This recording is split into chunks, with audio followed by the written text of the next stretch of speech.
আমার বন্ধুগণ, প্রিয় ভাই সাহেব, কিয়ামতের ময়দানটা এত বিভীষিকাময় অবস্থা হবে। রাসূলুল্লাহ যে বললেন, সাবআতু ইযিল্লুহুমুল্লাহু ফি যিল্লিহি ইয়াওমা লা যিল্লা ইল্লা যিল্লুহ। যেই দিনকার অবস্থা এত ভয়ানক হবে, সেই দিন কোথায় কোনো আশ্রয়ের ব্যবস্থা থাকবে না। তার মানে গোটা জমিনের উপরে কিয়ামত কায়েম তো হবে জমিনের উপরে। এই জমিনের উপরে যখন কিয়ামত কায়েম হবে, সূর্যটা আল্লাহ রাব্বুল আলামিন মানুষের মাথার খুব সন্নিকটে নিয়ে আসবেন। সূর্যের তাপে জমিনটা হয়ে যাবে তামার মতো। চিন্তা করুন, সূর্য যদি এমন তাপ দেয়, জমিন যদি তামার মতো হয়ে যায়, তাহলে সেই তামার উপরে যখন আপনি আমরা যখন দাঁড়াবো, অবস্থা কি ভালো হবে? কথা বলতে হবে, খুব ভালো হবে। দেখবেন অনেকে কক্সবাজার সমুদ্র সৈকতে ঘুরতে যায়, সেখানে যখন খুব সূর্যের তাপ পড়ে, বালিগুলো অত্যন্ত গরম হয়ে থাকে, খালি পায়ে হাঁটা যায় না। এখানে যারা আছেন প্রবাসে থাকেন, সৌদি আরবে যারা গিয়েছেন তারা জানেন, মরুভূমির বালিগুলো হয় অত্যন্ত গরম। সূর্যের তাপ যখন পড়ে মনে হয় যেন কয়লার মতো এগুলো উত্তপ্ত গরম হয়ে আছে। আমার বন্ধুগণ, প্রিয় ভাই সাহেব, দুনিয়াতে যেই সূর্য আমরা দেখতে পাচ্ছি, এটা আমাদের থেকে কত কিলোমিটার দূরে আছে তা আপনারা জানেন? 15 কোটি কিলোমিটার দূরে। কত কোটি? 15 কোটি কিলোমিটার। মাইল হিসাবে 93 মিলিয়ন দূরত্বে সূর্য অবস্থান করছে। এই 15 কোটি কিলোমিটার দূর থেকে সূর্যের আলো যখন জমিনে পড়ে, জমিনে আসতে সময় লাগে প্রায় 8 মিনিট 20 সেকেন্ড। 8 মিনিট 20 সেকেন্ড সময় লাগে এই পৃথিবীতে সূর্যের তাপটা পড়তে। এই সূর্যের তাপ যখন জমিনের উপরে পড়ে, গ্রীষ্মকালীন সময়, চৈত্র মাস, তখন চতুর্দিকে খরা থাকে, বৃষ্টি নাই, বাতাস থাকে না। মানুষের অবস্থা হয় অত্যন্ত ভয়াবহ। জমিনে যারা কাজ করেন খুব হাঁফিয়ে যান, ঘামিয়ে যান। যারা রিক্সা চালায়, যারা বদলা দেয়, কেউ কেউ জমিনে এবং রিক্সা চালাতে গিয়ে অনেক ক্ষেত্রে তারা অচেতন হয়ে বেহুশ হয়ে পড়ে যায়। ঠিক কিনা? জোরে বলতে হবে, ঠিক কিনা? তাহলে কন্ত এই সূর্য যে তাপ দিচ্ছে কত কিলোমিটার দূরে? 15 কোটি কিলোমিটার দূর। চিন্তা করা যায় কত কিলোমিটার দূরে সূর্য। এই 15 কোটি কিলোমিটার দূর থেকে সূর্য যখন জমিনের উপরে, তার আলোক রশ্মি যখন জমিনের উপরে এসে পড়ে, মানুষ গ্রীষ্মকালীন সময় চৈত্র মাসে যখন কাজ করতে যায়, জমিনে গিয়ে তারা হাঁপিয়ে যায়, ঘামিয়ে যায়।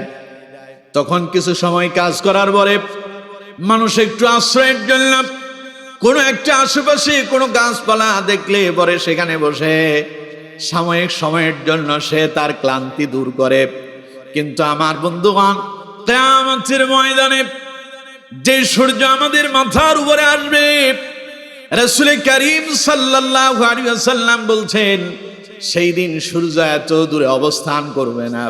হাদিসের ভেতরে এসেছে, রাসূলুল্লাহ বলেছেন, ইযা কানা ইয়াউমুল কিয়ামাতি উদনিয়াতিশ শামসু মিনাল ইবাদি হাত্তা তাকুনা কিদা মিলিন আও ইসনাইন। কিয়ামতের দিন আল্লাহ রাব্বুল আলামিন সূর্যটারে টেনে মানুষের এত সন্নিকটে আসবেন, এত সন্নিকটে নিয়ে আসবেন, মাথা থেকে 1 থেকে 2 মাইল দূরত্বে সূর্য অবস্থান করবে। কত মাইল দূরে? 1 থেকে 1.5 মাইল অথবা 2 মাইল দূরত্বে অবস্থান করবে। যেই সাহাবী হাদিস বর্ণনা করেছেন তিনি বলেছেন, রাসূলুল্লাহ যে 1-2 মাইলের কথা বললেন, এটা কি সুরমা লাগানোর যে কাঠি আছে সেই কাঠির তুলনায় 1-2 কাঠি পরিমাণ বুঝালেন, না দুনিয়ার 1-2 মাইল বুঝালেন? আমি সেটা পরিপূর্ণভাবে বুঝতে পারলাম না। যদি সুরমা লাগানোর যে কাঠি আছে, যদি সেটার যদি তুলনা হয়, তাহলে মাথার 1 বিঘতের বেশি হবে না। চিন্তা করুন, এই সূর্য যদি এত সন্নিকটে আসে, অবস্থা খুব ভালো হবে না? কথা বলে না, খুব ভালো হবে। কেমন অবস্থা হবে? রাসূলুল্লাহর হাদিস থেকে শুনুন। নবীজি বলেছেন, ফাতাসহারুহুমুশ শামসু ফায়াকুনুনা ফিল আরাকি বিকদরি আমালিহিম। সেই দিন সূর্য যখন মানুষের সন্নিকটে আসবে, এই সূর্য মানুষদেরকে জ্বালায়া দিবে, গলায়া দিবে। অবস্থা এত ভয়ানক হয়ে যাবে, অপরাধীদের অপরাধ অনুযায়ী তারা সূর্যের তাপে শরীরের ভেতর থেকে ঘাম ঝরতে ঝরতে সেই ঘামের ভেতরে হাবুডুবু খেতে থাকবে।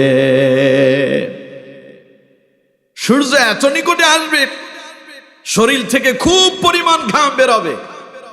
কারো ঘাম হবে হাঁটু পর্যন্ত, কারো কোমর পর্যন্ত, কারো টাকনু পর্যন্ত, কারো বুক পর্যন্ত, কারো নাকের ডয়গায় এসে যাবে। যার যার অপরাধ অনুযায়ী তার শরীর থেকে সেই পরিমাণ ঘাম বের হবে, আর সেই ঘামের ভেতরে সে হাবুডুবু খেতে থাকবে। বলেন নাউযুবিল্লাহ। তখনকার অবস্থা কেমন হবে? নবীজি বলছেন, ফামিনহুম মান ইয়াখুযুহু ইলা আকিবাইহি, ঘাম কারো কারো শরীর থেকে এত বেশি পরিমাণ বের হবে তার পায়ের টাকনো পর্যন্ত ঘামের ভেতরে ডুবে যাবে। ওয়া মিনহুম মান ইয়াখুযুহু ইলা রুকবাতাইহি, কারো কারো শরীর থেকে এত বেশি পরিমাণ ঘাম বের হবে তার হাঁটু পর্যন্ত ঘামের ভেতরে ডুবে যাবে। ওয়া মিনহুম মান ইয়াখুযুহু ইলা হাকওয়াইহি, কারো শরীর থেকে এত বেশি পরিমাণ ঘাম বের হবে তার কোমর পর্যন্ত ঘামের ভেতরে ডুবে যাবে। ওয়া মিনহুম মান ইউলজিমুহু ইলজামা, নবীজি বলছেন কারো কারো শরীর থেকে এত বেশি পরিমাণ ঘাম বের হবে, ঘাম এসে লাগামের মতো তার নাকের ডয়গায় এসে লাগামের মতো বেষ্টনী দিয়ে থাকবে। মাথাটা এইভাবে উপরের দিকে উঠায় রাখবে, কারণ ঘাম যদি নাকের ছিদ্র দিয়া যদি ভেতরে প্রবেশ করে অবস্থা অত্যন্ত ভয়ানক হয়ে যাবে। আমার বন্ধুগণ, চিন্তা করুন কি পরিমাণ ঘাম মানুষের দেহ থেকে বের হতে পারে। এমন ঘাম আমরা কেউ জীবনে দেখছি নাকি? কথা বলেন, দেখেছেন? জমিনে যারা বদলা দেয়, জমিনে যারা কাম করতেছে, প্রচন্ড ঘাম বেরিয়ে যায়। গ্রীষ্মকালীন সময়টি দেখা যায় গায়ের ভেতরে যে জামা তিনি পরিধান করেছেন ওটা ভিজে যায়, কিন্তু আমার বন্ধুগণ জামাটা সিবলে পরে।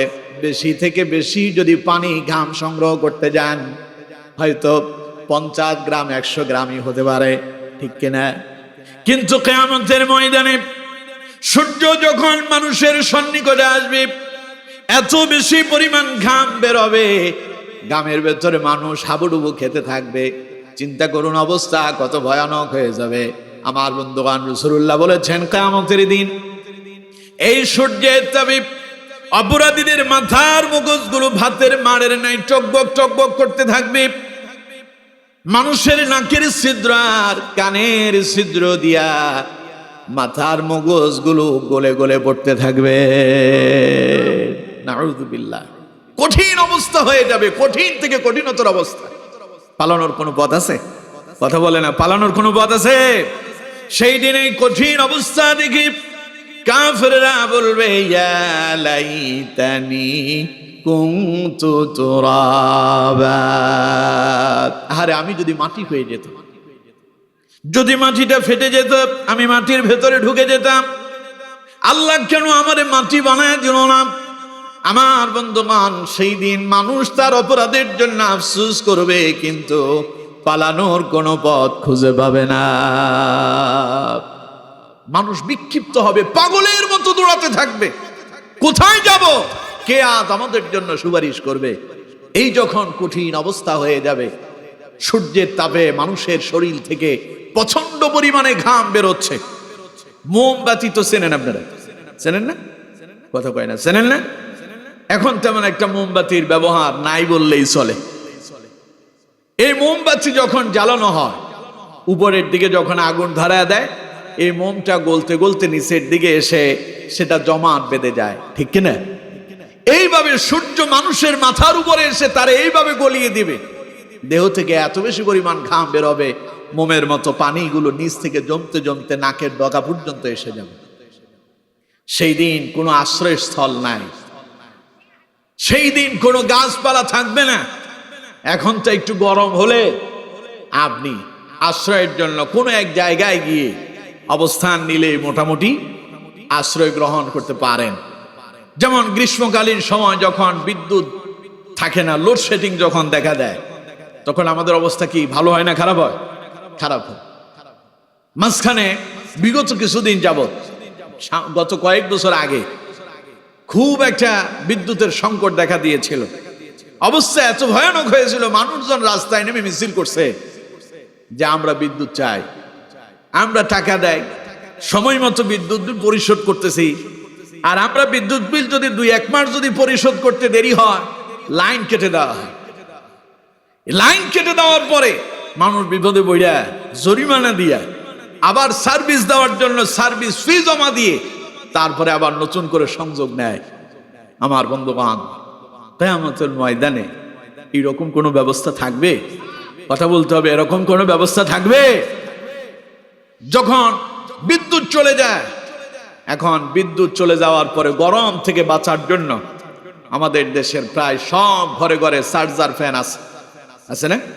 কারো কারো ঘরে আইপিএস আছে, কেউ কেউ সৌর বিদ্যুৎ ব্যবহার করতেছেন, আবার কেউ কেউ জেনারেটর ব্যবহার করছেন। যার কাছে জেনারেটর নাই, চার্জার ফ্যান নাই, যার কাছে আইপিএস নাই, যার কাছে সৌর বিদ্যুতের ব্যবস্থা নাই, হাতে তো একটা হাত পাখা নিতে পারে, আছে না? হাত পাখা দিয়ে হলেও এই গরম নিবারণ করার জন্য তিনি হাত পাখা দিয়ে বাতাস করেন। যদি হাত পাখাও না থাকে, সামনে যদি এইরকম একখান কাগজও থাকে, ঠিক কিনা? কিন্তু কিয়ামতের দিন পাবেন এমন কিছু? আল্লাহু আকবার! অবস্থা হবে অত্যন্ত ভয়াবহ, কঠিন থেকে কঠিনতর অবস্থা হয়ে যাবে। রাসূলুল্লাহ বলেছেন, সাবআতু ইযিল্লুহুমুল্লাহু ফি যিল্লিহি ইয়াওমা লা যিল্লা ইল্লা যিল্লু। সেই দিন আল্লাহ পাকের আরশ আজিমের ছায়া ছাড়া আর কোন ছায়া থাকবে না। এখন দিনের বেলা সূর্য আলো দেয়, রাত্রিবেলাতে আর সূর্য ওঠে না। আমার বন্ধুগণ, গ্রীষ্মকালীন সময় ঘরের ভেতরে রাত্রিবেলাও যদি বিদ্যুৎ না থাকে, ঘরের ভেতরে ঘুমানো যায় না, কঠিন অবস্থা হয়ে যায়। কিন্তু আমার বন্ধুগণ, কিয়ামতের ময়দানটা এমন হবে, সারাটা সময় কোনো রাতই নাই। ফি ইয়াউমিন কানা মিকদারুহু 50,000 সানা। আল্লাহ রাব্বুল আলামিন বলছেন, কিয়ামতের ময়দান এত বিশাল হবে, দুনিয়ার 50,000 বছরের সমান হবে একটা দিন। কিয়ামতের একদিন দুনিয়ার কত হাজার বছর? 50,000 বছর। চিন্তা করেন, এই 50,000 বছর সূর্যের নিচে থাকা লাগবে।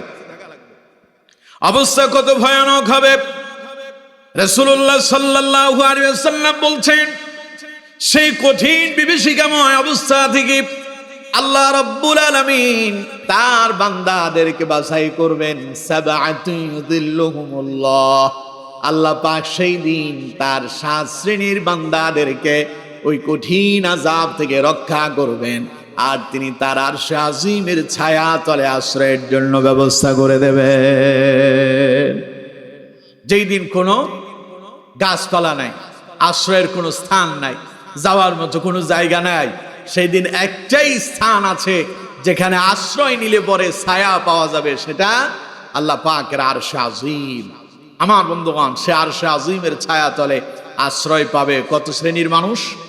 সবাই বলতে হবে কত শ্রেণী? 7 শ্রেণী। রাসূলুল্লাহ বলেছেন, সেখানে প্রথম যাদেরকে আল্লাহ তাআলা আরশ আজিমের ছায়া তলে আশ্রয় দেবেন, তাদের পরিচয় হলো আল ইমামুল আদিল। যারা ন্যায়পরায়ণ শাসক হবেন, ন্যায়পরায়ণ বাদশা হবেন, ন্যায়পরায়ণ বিচারক যিনি হবেন, শাসক যিনি হবেন। শাসকের 2টা আপনার উদ্ধৃতি আছে, 2টা ব্যাখ্যা আছে। শাসক মানে রাষ্ট্রনায়ক, যিনি রাষ্ট্র পরিচালনা করেন। আবার শাসক মানে যিনি বিচার ব্যবস্থা করেন, বিচার বিভাগ পরিচালনা করেন। আচ্ছা, মানুষ যখন অপরাধ করে তারে ধরে নেয় কে? পুলিশ অথবা সেনাবাহিনী অথবা র্যাব ধরে নিয়ে গেল, অথবা বিজিবি এসে তারে ধরে নিয়ে গেল। এখন তার শাস্তি, তার বিচার যেটা হবে, সেটা কি পুলিশ করে না বিচার বিভাগে যাওয়ার পরে, আদালতে যাওয়ার পরে করা হয়?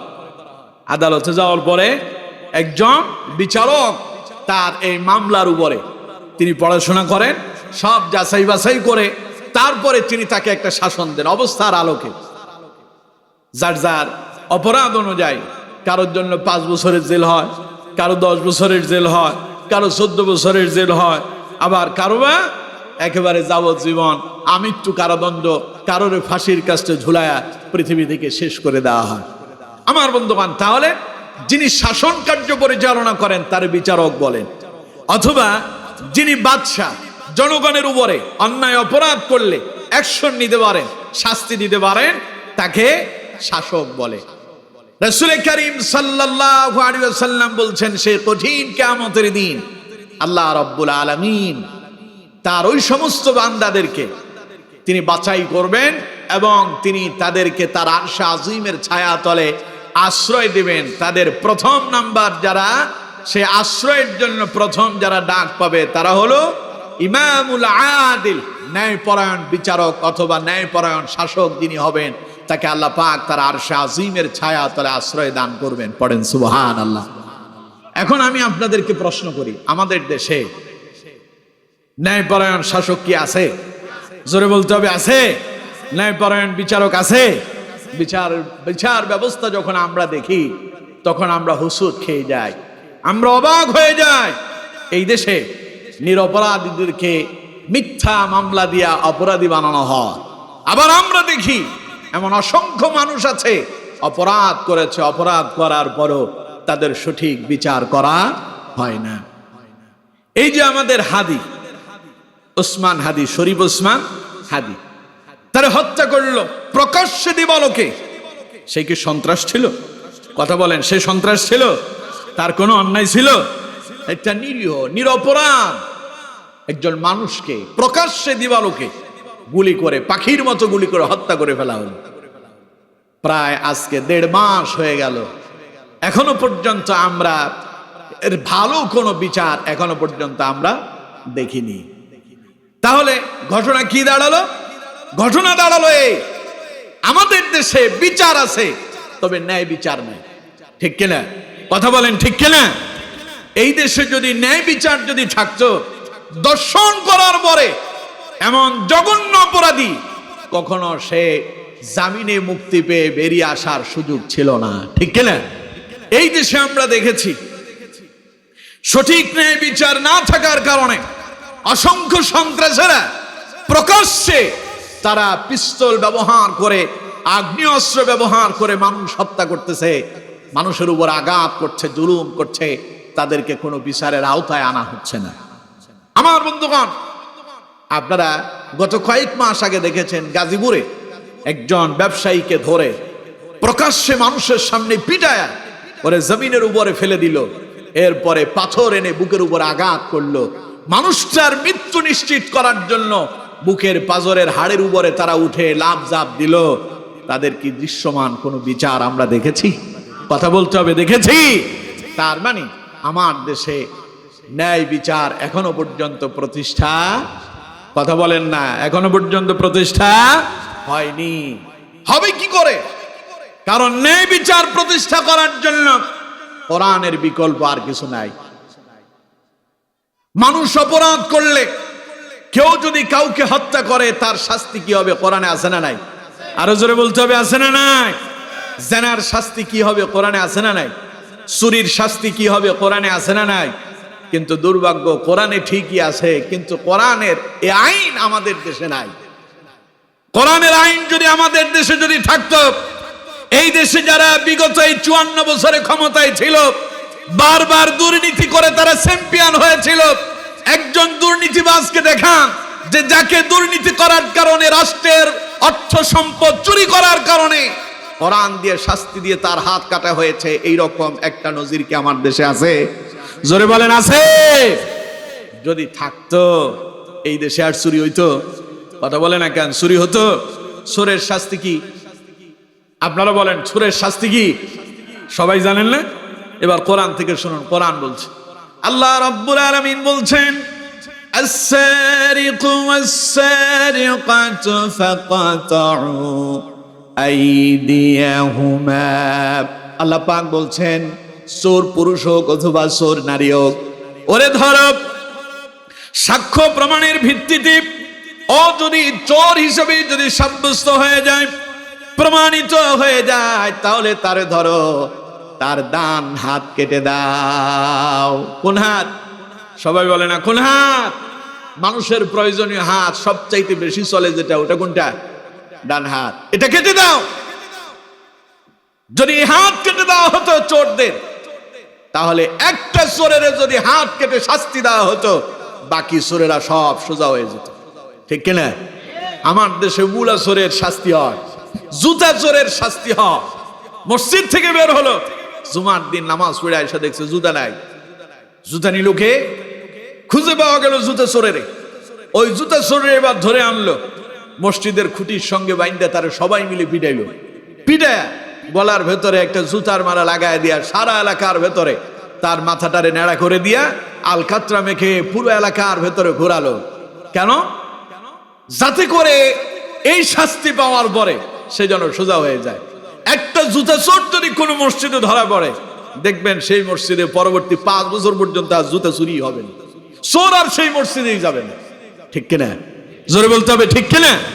এই দেশে জুতা চোরের শাস্তি হয়, কিন্তু যারা এই দেশের সম্পদ চুরি করে, রাস্তার টাকা চুরি করে পকেটে ঢুকায়, যারা এই দেশের অর্থ সম্পদ চুরি করে বেগম পাড়ায় বাড়ি বানায়, রাষ্ট্রের সম্পদ চুরি করে যারা ডুপ্লেক্স বাড়ি বানালো, যারা BMW মার্সিডিজ গাড়ি নিয়ে ঘুরে বেড়ালো, রাষ্ট্রের টাকা চুরি করে যারা বিদেশে পাচার করলো, ওদের শাস্তি হয়নি বলে স্বাধীনতার এই 54 বছরে বাংলাদেশ থেকে দুর্নীতি বন্ধ হয় নাই। ঠিক কিনা? যদি এই চোরদেরকে ধরা যেত, এদেরকে যদি সঠিক বিচারের আওতায় আনা যেত, এই দেশ থেকে চুরি চিরতরে বন্ধ হয়ে যেত। আমার বন্ধুগণ, প্রিয় ভাই সাহেব, তাহলে আপনারা কি চান যে এই দেশে স্বাধীনতার 54 বছর ধরে যে চুরি চলছে, এই চুরি আবারও হোক? এটা কি আপনারা চান? সবাই বলেন আপনারা চান? আমার বন্ধুগণ, যদি সেই চুরি থেকে যদি বাঁচতে চান, রাষ্ট্রের টাকা রাষ্ট্রের সম্পদ যদি বাঁচাতে চান, শান্তিতে যদি থাকতে চান, আপনার সম্পদটার যদি নিরাপদ রাখতে চান, নিজের ঘরের সম্পদ যদি নিরাপদ করতে চান, যদি সঠিক বিচার ব্যবস্থা চান, যদি রাষ্ট্রের ভেতরে ন্যায় ইনসাফ ভিত্তিক বিচার যদি দেখতে চান, আপনার বোনের দর্শন থেকে যদি আপনার বোনকে বাঁচাতে চান, আপনার মেয়েটাকে যদি ইফটিজিং থেকে বাঁচাতে চান, তাহলে আপনাকে এখনই সিদ্ধান্ত নিতে হবে আগামীর বাংলাদেশে কোরআনকে আমাদের এই পার্লামেন্টে বিজয় করে আমাদেরকে ইসলামী শাসন হুকুমত কায়েমের মধ্য দিয়েই এই রাষ্ট্রে ইনসাফ ভিত্তিক এক সমাজ ব্যবস্থা পরিচালনার সিদ্ধান্ত নিতে হবে। ঠিক কিনা? এটা করতে পারবেন? সবাই বলেন পারবেন? তাহলে আমাদেরকে ন্যায়ের পক্ষে থাকতে হবে। কিসের পক্ষে? ন্যায়ের পক্ষে। আর ন্যায়ের পক্ষে যেটা কথা বলে ওটার নাম কোরআন। ওটার নাম কি? আরো জোরে বলেন, ওটার নাম কি?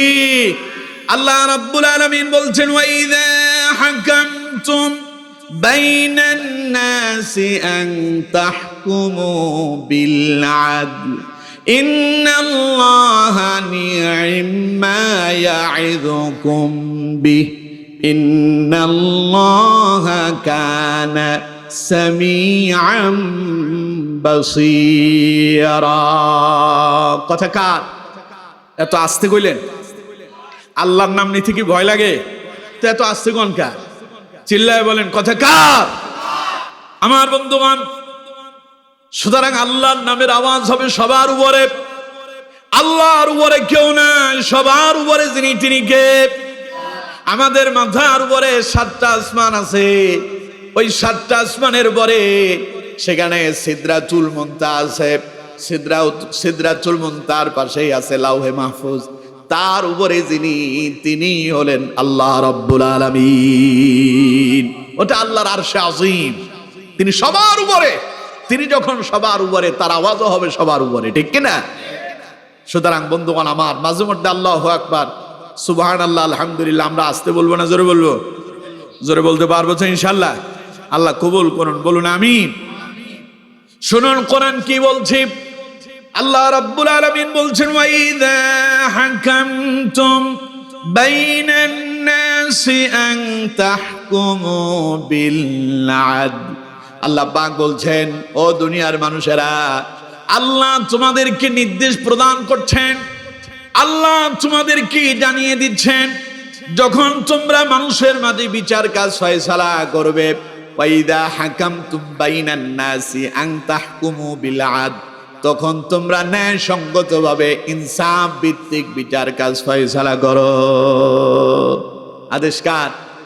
ইন্নাল্লাহা নি'মা ইয়াইদুকুম বি, আল্লাহ তোমাদেরকে উত্তম উপদেশ দিচ্ছেন।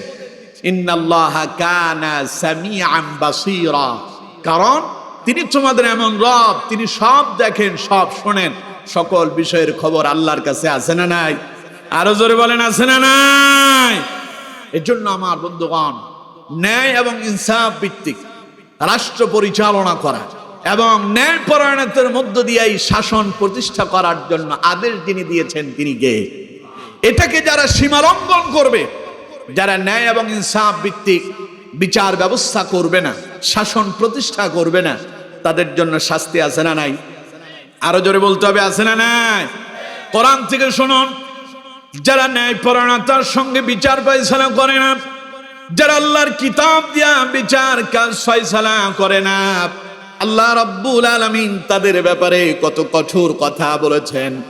আল্লাহ পাক বলছেন, ওয়ামান লাম ইয়াহকুম বিমা আনজালাল্লাহু ফাউলাইকা হুমুল কাফিরুন। কথা কার? চিল্লায় বলেন, কথা কার? তিনি যদি মুমিন হন, তিনি যদি নামাজি হন, তিনি যদি হজ করেন, তিনি যদি যাকাতও দেন, দিনের সমস্ত আরকাম আহকাম তিনি মেনে চলেন, শুধু তার একটা অপরাধ, তিনি হলেন শাসক। এই শাসক হওয়ার পরে তিনি শাসন করতে গিয়া আল্লাহর কোরআন দিয়া তিনি শাসন করলেন না। আল্লাহ পাক বলেন, ওয়ামান লাম ইয়াহকুম বিমা আনজালাল্লাহু ফাউলাইকা হুমুল কাফিরুন। তার আর মুসলমানিত্ব মুমিনত্ব থাকে না, সে কাফের হয়ে যায়। অন্য আয়াতে আল্লাহ রাব্বুল আলামিন বলছেন, ওয়ামান লাম ইয়াহকুম বিমা আনজালাল্লাহু ফাউলাইকা হুমুল ফাসিকুন। যারা আল্লাহর কিতাব দিয়া, যারা কোরআন দিয়া, আল্লাহর বিধান দিয়া যারা সঠিক বিচার কাজ ফয়সালা করে না, আল্লাহ পাক বলেন তারা প্রকাশ্যে তারা পাপাচারে লিপ্ত, তারা হলো ফাসিক। এরপরে অন্য জায়গায় আল্লাহ পাক বলছেন, ওয়ামান লাম ইয়াহকুম বিমা আনজালাল্লাহু ফাউলাইকা হুমুয যালিমুন। যারা কোরআন দিয়ে, আল্লাহর কিতাব দিয়ে যারা ন্যায় এবং ইনসাফ ভিত্তিক বিচার কাজ ফয়সালা করে না, আল্লাহ পাক বলেন ওরা হলো সবচাইতে বড় জালেম। কথা কার? চিল্লায় বলেন, কথা কার? তিনটা কঠোর শব্দ ব্যবহার করেছে। যারা কোরআন দিয়ে শাসন প্রতিষ্ঠা করবে না, আল্লাহ বললেন, এক জায়গায় বললেন তারা কাফের, আরেক জায়গায় বললেন ফাসিক, আরেক জায়গায় বললেন জালেম। এই তিনটা কর্মই সবচাইতে নিকৃষ্ট কর্ম। এবং এই যারা কাফের হবে, কাফেররা কি জান্নাতে যাবে? কথা বলেন, কাফেররা কি জান্নাতে যাবে? যাবে কোথায়? আর ফাসিক যারা হবে, প্রকাশ্যে যারা গুনাহ করবে, তাওবা না করা পর্যন্ত তাদের জন্য কোনো ক্ষমা নাই। তার মানে পাপাচারীর জন্য জাহান্নাম আছে না নাই? জোরে বলেন, আছে না নাই? 3 নাম্বার, জালেম যারা হবে, মানুষের উপরে যারা জুলুম করে, এই জুলুমবাজদের ব্যাপারে তো আরো কঠোর কথা। যারা মাজলুম হয়, তারা যদি কোনো দোয়া করে, সঙ্গে সঙ্গে সেটা কোনো পর্দা ছাড়া, কোনো বাধা ছাড়া আল্লাহর আরশে আজিমে সেটা কবুল হয়ে যায়। মাজলুমের দোয়া যিনি কবুল করেন তিনি কে? আরো জোরে বলেন, তিনি কে? এবার আপনাদেরকে আমি প্রশ্ন করি, আচ্ছা কোন তো দেখি, আল্লামা সাঈদী তিনি কি রাজাকার ছিলেন? তিনি কি দর্শনকারী ছিলেন? তিনি কি চোর ছিলেন? তিনি কি ডাকাতি করছিলেন? অথচ এই সমস্ত মিথ্যা অভিযোগগুলো তার বিরুদ্ধে আনা হয়েছে। তার মানে তিনি ছিলেন মাজলুম। ওরা ছিল আল্লামা সাঈদী তার কলিজার টুকরা রফিক বিন সাঈদীর কফিন সামনে রেখে আল্লাহর নামে শপথ করে বলেছিলেন, ও আল্লাহ, তোমার ইজ্জতের কসম, তোমার সম্মানের কসম, তোমার জাতের কসম, 1971 সালের এক ফোঁটা বালি বা কাদা আমার গায়ে লাগে নাই। ওরা আমাকে বানালো চোর, আমারে বানালো ডাকাত, আমারে বানালো জানাকার। আমার একটা মাত্র অপরাধ, তার মানে আমি কোরআনের হক কথা বলেছি বলে জালেমরা এটাকে বরদাস্ত করতে পারলো না। এই জন্য তারা আমাকে কোরআন থেকে বিমুখ করার জন্য, কোরআন প্রেমিক মানুষদের থেকে আমাকে দূরে সরানোর জন্য ওরা আমার নামে মিথ্যা মামলা করেছে। আল্লামা সাঈদী বিচার যার কাছে দিয়েছিলেন তিনি কে? এমন বিচার তিনি আল্লাহর কাছে দিয়েছিলেন। আর তিনি তার ভবিষ্যৎবাণী করতে গিয়া বলেছিলেন, সময় একদিন আসবে যারা কথায় কথায় আমাদেরকে রাজাকার বলো, কথায় কথায় যারা আমাদেরকে মৌলবাদ বলো, মূলে আছে 12 কোটি। মূলে কত কোটি? আল্লামা সাঈদী যখন এই ভবিষ্যৎবাণী করছেন তখন মুসলমানদের সংখ্যা বাংলাদেশে 12 কোটি। কিন্তু যেদিন তার এই ভবিষ্যৎবাণী বাস্তবায়ন হলো সেই সময় বাংলাদেশে মুসলমানদের সংখ্যা হলো 16 কোটি। আল্লামা সাঈদী বলেছিলেন, আমরা মৌলবাদ, মৌল আছে মূলে থেকে, সুতরাং আমরা আছি মূলে, তোমরা আগাবাদেরা আছো আগায়।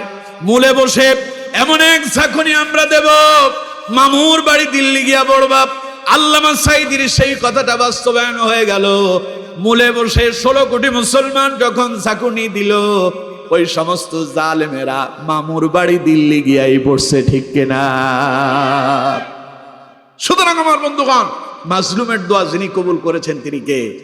এজন্য যদি বিচার কাজ ফয়সালা করতে গিয়ে, সেটা আপনার পরিবারের বিচার হোক, সামাজিক বিচার হোক, সেটা রাষ্ট্রীয় হোক, যেখানে যেইভাবে আছেন, আপনি আপনার পরিবারের একজন বিচারক, অভিভাবক, আপনার ঘরের প্রত্যেকটা সদস্যের ব্যাপারে আপনাকে চোখ কান খোলা রেখে সবার জন্য সমান অধিকার প্রতিষ্ঠা করার দায়িত্ব আপনার।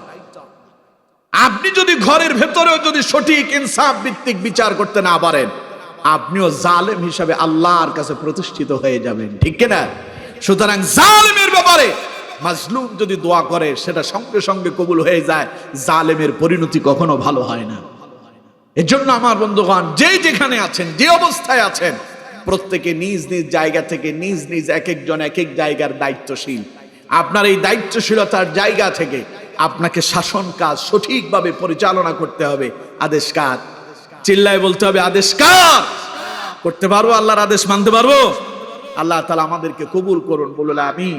আমার বন্ধুগণ, রাসূল কারীম সাল্লাল্লাহু আলাইহি ওয়াসাল্লাম বলছেন, বিচারক হলো 3 প্রকারের।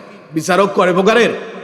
রাসূলুল্লাহ বলেছেন, আল কুদাতু সালাসা, বিচারক হলো 3 প্রকারের।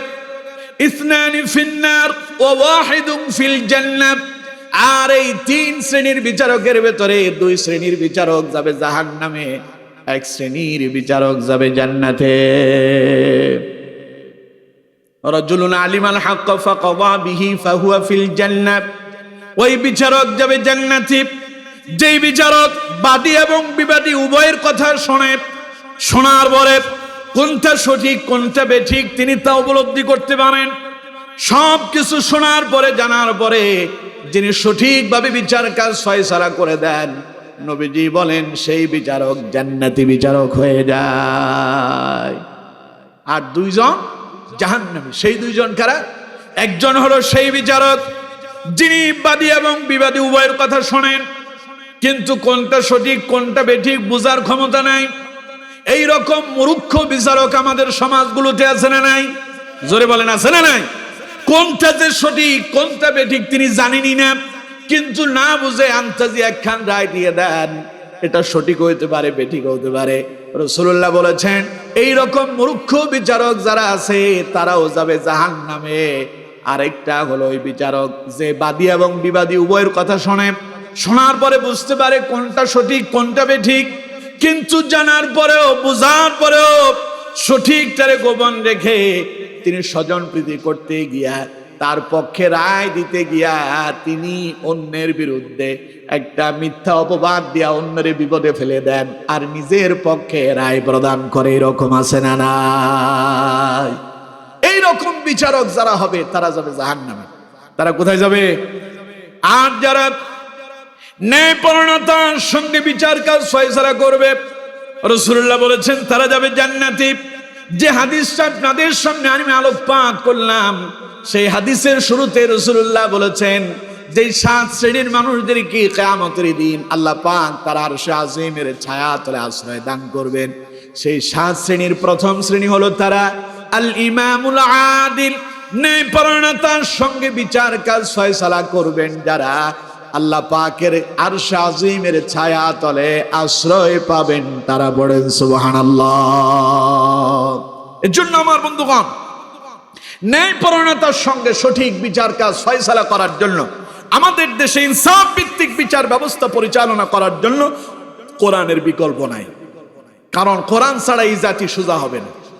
এই দেশে আইনের কোনো অভাব নাই, কিন্তু এই আইনগুলোর সঠিক প্রয়োগ, কথা বলেন না কেন, সঠিক প্রয়োগ আছে? সঠিক প্রয়োগ নাই বলেই মানুষ সোজা হয় না। যদি কোনোভাবে কোরআন থেকে যদি রাষ্ট্র ক্ষমতায় নিয়ে যাওয়া যায়, ইসলাম যদি প্রতিষ্ঠিত হয়ে যায়, আমাদের পার্লামেন্ট যদি কোরআন দিয়ে চলে, আমাদের বিচার ব্যবস্থা যদি কোরআন দিয়ে চলে, তাহলে দেখবেন এই দেশে চুরি বন্ধ হবে, ডাকাতি বন্ধ হবে, দুর্নীতি বন্ধ হবে, ইফতিজিং বন্ধ হবে, ইয়াবা বন্ধ হবে, মদ বন্ধ হবে, জুয়া বন্ধ হবে। রাষ্ট্র থেকে চিরতরে চুরি, ডাকাতি, জানা, ব্যভিচার বন্ধ হয়ে যাবে। কারণ কোরআন দিয়ে যখন বিচার কাজ ফয়সালা হবে, এই সমস্ত অপরাধীরা আল্লাহর কোরআনের ভয়ে সবগুলো সোজা হয়ে যাবে। ঠিক কিনা? রাসূলুল্লাহ যখন মদিনায় এলেন, আইয়ামে জাহিলিয়ার জমানা, মানুষ অন্ধকারে বর্বরতায় ডুবে আছে। আপন ভাই তার ভাইয়ের মাথার উপর আঘাত করছে। নারীদের তো কোনো সম্মানই ছিল না। মানুষ জুয়া এবং মদ, জুয়ার আসরের ভেতরে ছিল লিপ্ত। সেই ওই জাহিলি যুগের ওই মানুষগুলোরে রাসূলুল্লাহ সোজা করেছিলেন কি দিয়া? সবাই বলেন কি দিয়া? যে ওমর রাদিয়াল্লাহু তাআলা এসেছিলেন রাসূলুল্লাহরে হত্যা করার জন্য। চিন্তা করতেছেন?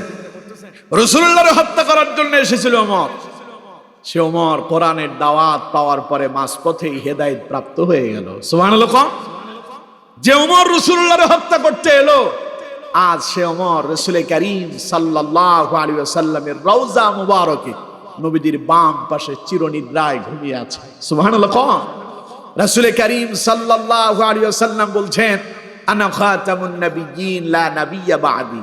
আমি শেষ নবী, আমার পরে আর কোন নবী আসবে না। যদি আল্লাহ আমার পরে যদি কারণে নবী বানাতেন, লাকানা উমরুন, ওমর ছাড়া আর কেউ নবী হতো না। সুবহানাল্লাহ বলেন না? তাহলে চিন্তা করুন কোরআন কি জিনিস। একজন সন্ত্রাসকে সোনালী মানুষে রূপান্তরিত করেছে। রাসূলুল্লাহ বলেছেন, যদি আমার পরে কেউ নবী হতো, ওমরই নবী হয়ে যেত। সুবহানাল্লাহ।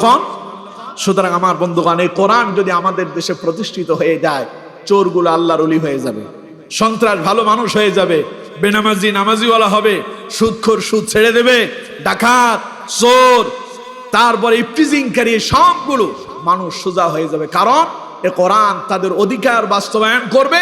চোর যদি তার অভাবে পড়ে চুরি করে, তার অভাব কেটে যাবে ইনশাআল্লাহ কোরআন দিয়ে সঠিক রায় প্রতিষ্ঠা করার কারণে। ঠিক কিনা? এবং কেউ যদি অতি উৎসাহী হয়ে চুরি করাটা যদি তার স্বভাব হয়ে যায়, শাস্তি প্রদান করলে সেও চিরতরে চুরি বন্ধ করে দেবে। আমার বন্ধুগণ, সুতরাং সে কিয়ামতের কঠিন ময়দানে আল্লাহ পাকের আরশ আজিমের ছায়াতলে আশ্রয় পাওয়ার জন্য প্রথম যেই কাজটা আমাদেরকে করতে হবে, তা হলো আমরা যার যার জায়গা থেকে যেই যেখানে দায়িত্ব পালন করছি, ন্যায়পরায়ণতার সঙ্গে ইনসাফ ভিত্তিক আমাদেরকে আমাদের দায়িত্বগুলো পরিচালনা করতে হবে। তাহলে কিয়ামতের দিন আল্লাহ পাকের আরশ আজিমের ছায়াতলে আশ্রয়ের ব্যবস্থা যিনি করে দেবেন, তিনি কে? এই গেল একটা। দ্বিতীয় নাম্বার, রাসূল করিম সাল্লাল্লাহু আলাইহি ওয়াসাল্লাম বলছেন, আল ইমামুল আদিল ওয়া শাবুন নাশাআ ফি ইবাদাতিল্লাহ। কিয়ামতের কঠিন ময়দানে যেই দিন আল্লাহ পাকের আরশ আজিমের ছায়া ছাড়া আর কোনো ছায়া থাকবে না, সেই দিন আল্লাহ রাব্বুল আলামিন তার আরশ আজিমের ছায়া তলে দ্বিতীয় যাদেরকে স্থান করে দেবেন, তারা হলো ওই সমস্ত যুবকেরা, যেই সমস্ত যুবকেরা তাদের যৌবনটারে আল্লাহর ইবাদতে অতিবাহিত করলো। যুবকরা এখানে কম না বেশি? কথা কয় না? কম না বেশি? মুরব্বীদের চাইতে যুবকদের সংখ্যাই বেশি। রাসূল করিম সাল্লাল্লাহু আলাইহি ওয়াসাল্লাম বলছেন, ওয়া শাবুন নাশা ফি ইবাদাতিল্লাহ। সে কিয়ামতের কঠিন ময়দানে যেই দিন আল্লাহর আরশ আজিমের ছায়া ছাড়া আর কোনো ছায়া থাকবে না, সেই দিন আল্লাহ পাক তার আরশ আজিমের ছায়া তলে আশ্রয়ের জন্য দ্বিতীয় নম্বরে যাদেরকে জায়গা করে দেবেন, তারা হলো ওই সমস্ত যুবকেরা যারা তাদের যৌবন কালটাকে আল্লাহর ইবাদতে অতিবাহিত করেছে। পড়েন সুবহানাল্লাহ। এই ছেলেরা,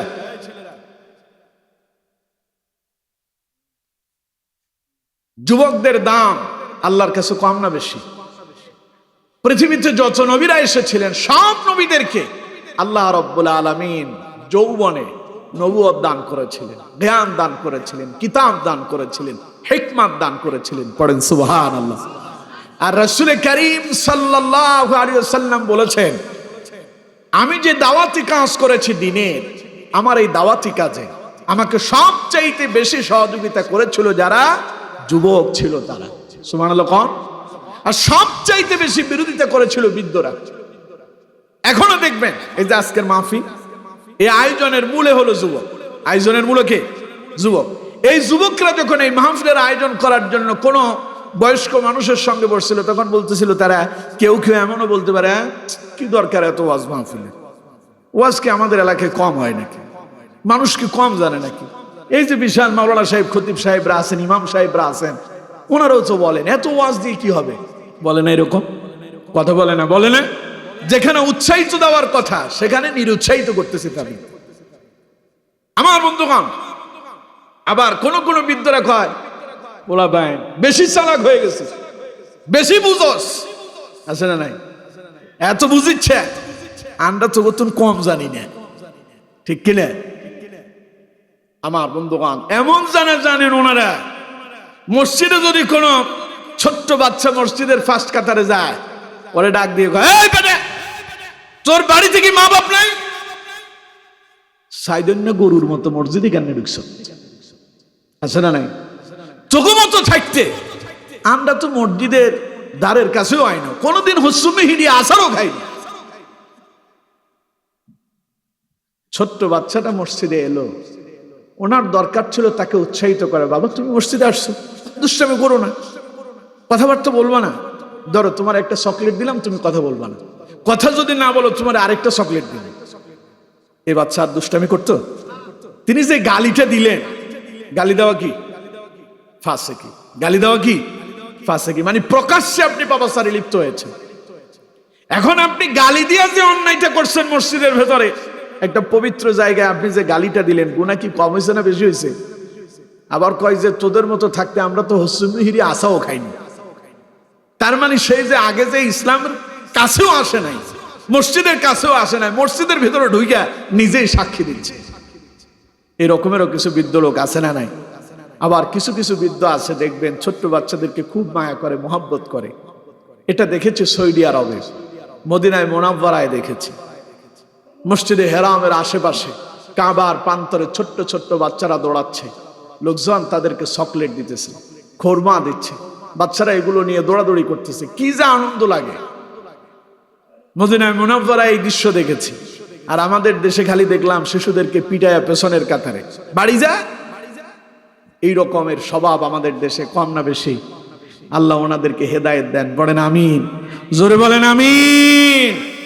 এর জন্য আমার বন্ধুগণ, রাসূলুল্লাহ বলেছেন, ইসলামের দাওয়াতি কাজে, রাসূলুল্লাহর এই দাওয়াতি কাজে নবীজিকে সবচাইতে বেশি যারা সহযোগিতা করেছিল তারাই বেশি যুবক ছিল। সুবহানাল্লাহ। কোন? এর জন্য যুবকদের মর্যাদা কম না বেশি?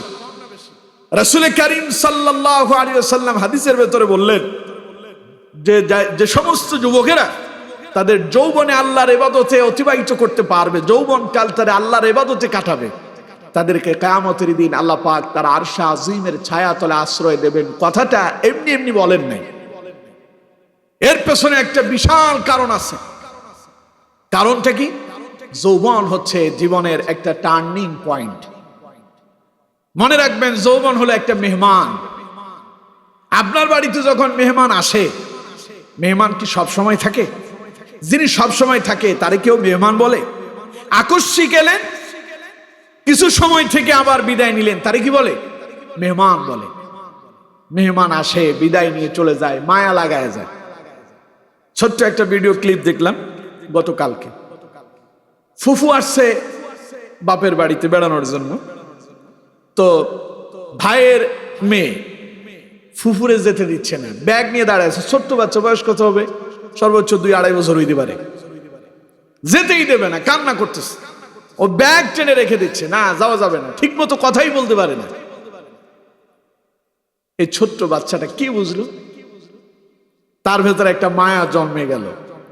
ফুফুরা বাড়িতে যখন আসে, ভাইফো ভাইজি যারা আছে ওদেরকে খুব আদর করে, ঠিক কিনা? এই মায়া লাগা মেহমান যখন চলে যায়, কারো কারো খুব খারাপ লাগে, হারে মেহমানটা চলে গেল। আবার অনেক সময় আকস্মিক মেহমান এলো, কিন্তু সঠিক মেহমানদারি না করার কারণে আফসোসও থেকে যায়। আজকে এমন এক সময় মেহমান আসছে, আপনার ঘরে আজকে ভালো কিছু রান্না হয় নাই।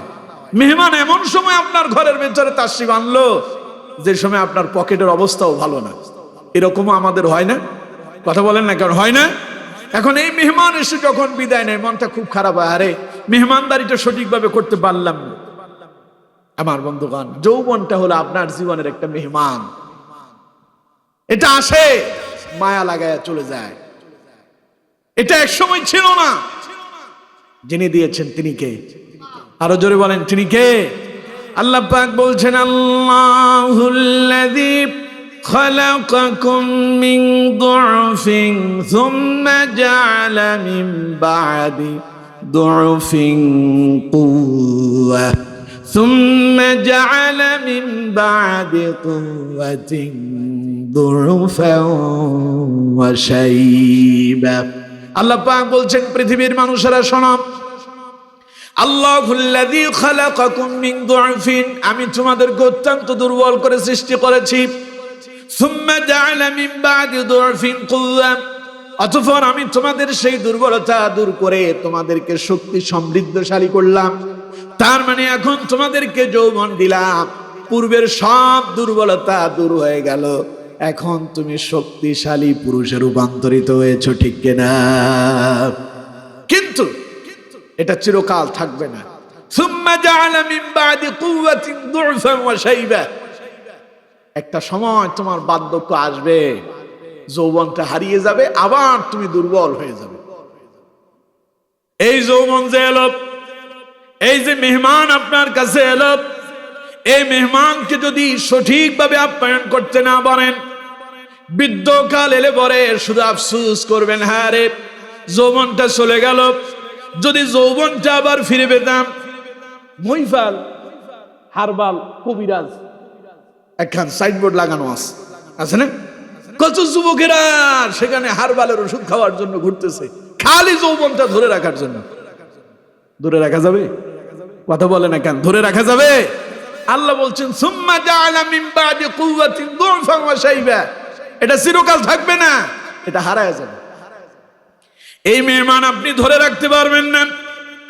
আপনি আপনার মেহমানকে বারংবার বলেন, এখন যায়েন না, বিকালে যাবেন, আজকে দিনটা থাকেন। মেহমান তখন তার যে প্রয়োজনীয়তা আছে সেটাকে তুলে ধরবে আর বলবে, থাকার সময় আমার হাতে নাই, আবার পরে আসবো, দেখা হবে। আপনি বারংবার তারে সাধছেন, থাকার জন্য বলছেন, তিনি থাকছেন না। তার মানে মেহমান যেই করে হোক বিদায় নিয়েই যাবে। যৌবনটা আপনার জীবনের মেহমান, চিরকাল ওটা থাকবে না, ওটা আপনার জীবন থেকে চলে যাবে। যতই ধরে রাখার চেষ্টা করেন, এটা আপনার জীবনে থাকবে না। এই যৌবন নামক যিনি নিয়ামত আপনারে দিলেন, তিনি কে? এটা আবার যিনি নিয়ে যাবেন, তিনি কে? এই যৌবন যখন পেলেন, মাথা খারাপ হয়ে গেছে। যৌবন আসার পরে তার মনের ভেতরে নতুন প্রেম জাগ্রত হয়েছে। এখন তিনি কলেজ, ইউনিভার্সিটি, মাদ্রাসার গেটে দাঁড়ায়া দাঁড়ায়া অন্য পরনারীদেরকে তিনি প্রেম ভালোবাসা নিবেদন করতে যায়। মেয়েরা রাস্তা দিয়ে হেঁটে যায়, স্কুল, কলেজ, ইউনিভার্সিটি, মাদ্রাসায় যায়। উনি রাস্তায় দাঁড়ায় তাদেরকে টিজিং করে। যৌবন এসেছে, বিশাল শক্তি প্রভাব তার। এখন তিনি এলাকার ভেতরে এমন এক আধিপত্য বিস্তার করতেছেন, তিনি বিশাল বড় নেতা, তার অনেক পাওয়ার, তার অনেক ক্ষমতা। এখন তিনি বিশাল বড় পাওয়ারফুল নেতা, তিনি যা বলেন তাই হবে। তার কথায় কোরআনের মাহফিল হয়, তার কথায় কোরআনের মাহফিল বন্ধ হয়ে যায়। এরকম নেতা আছে না নাই? আরে নেতার কি দাপট! যৌবন আছে তো অনেক শক্তি, ওরে সবাই ভয়ও পায়। কিন্তু আমার বন্ধুগণ, এই যৌবন চিরকাল থাকবে না। এই যৌবনে সবার মাথা কিন্তু ঠিক থাকে না।